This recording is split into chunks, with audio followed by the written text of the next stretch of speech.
In the heart of Norfolk's Kent district lies Stockley Gardens, a community bursting with life.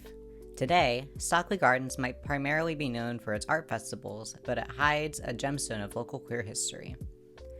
Nestled between Hampton Boulevard, Colley Avenue, Princess Anne Road, and Olney Road, Stockley Gardens hosted Sunday afternoon volleyball tournaments.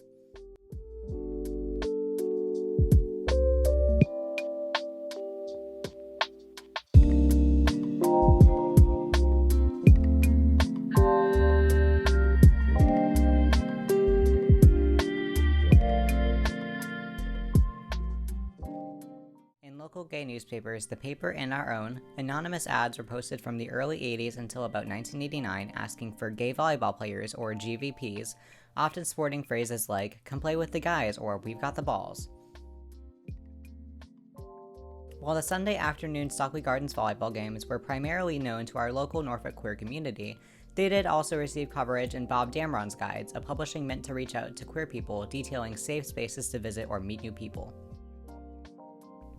It was important to have these safe spaces because being out meant possibly facing social backlash or losing your job. Back in those days, there wasn't a lot of conversation. I certainly wasn't out at work. Not very many people came out at work, certainly not in the 80s. But having to hide can feel alienating. Much of Norfolk's queer community often flocked to a rich, lively bar scene, but these bars were often very secretive, with blacked-out windows shielding their inhabitants from a potentially unwelcoming, broader Hampton roads. Stockley Gardens Volleyball, on the other hand, provided a safe space for Norfolk gays to be totally out in the open. Fred Osgood, one of the regular attendees, describes Stockley Gardens Volleyball as an open, healthy avenue for both community and good fun.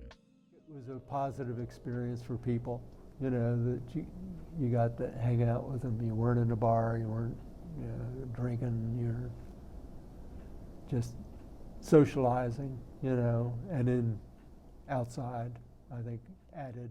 During the process of research, we tried to uncover a couple of important facts about the volleyball games, namely, when did they begin and when did they end?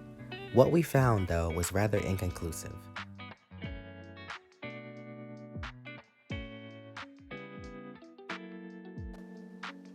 Some socializing and, enjoyable competition with other guys, and outside, which was sort of a positive, that something was, that we were getting together and doing something, and it was outside, sort of that people could see you. And although there are ads in Our Own declaring volleyball is back, we were met with confusion learning that it never quite ended to begin with. Because we played, I would say, close to 8 or 9 years it went on. And it's funny, I moved into a condo right on Stockley Gardens in 1989. And it was right around then that it ended. I'm like right here. What we do know, though, is that Stockley Gardens Volleyball provided its players with space for joy and socialization. While some members played more competitively and would go on to organize a competitive volleyball league, all members were able to find some community with one another, often accompanying one another to a restaurant or bar after the games would end for the night. Beyond Norfolk, sports are deeply important to queer history. A year after the first Stockley Gardens volleyball meet, the first gay games were held in 1982.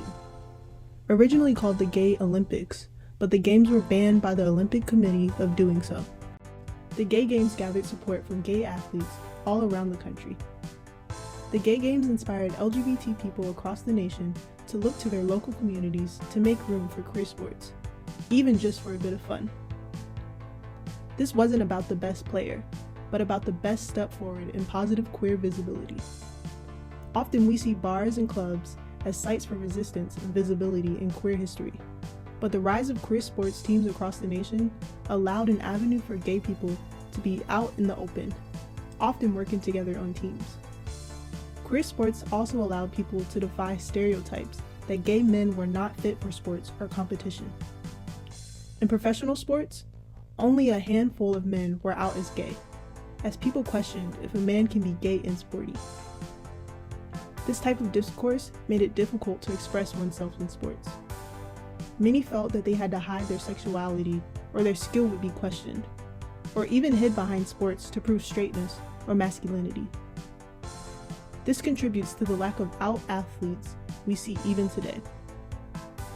The creation of recreational queer sports could be used in a more empowering way, focused around joy, authenticity, and claiming space, rather than proving ability or masculinity. Sports are an avenue for queer joy, triumph, and resilience.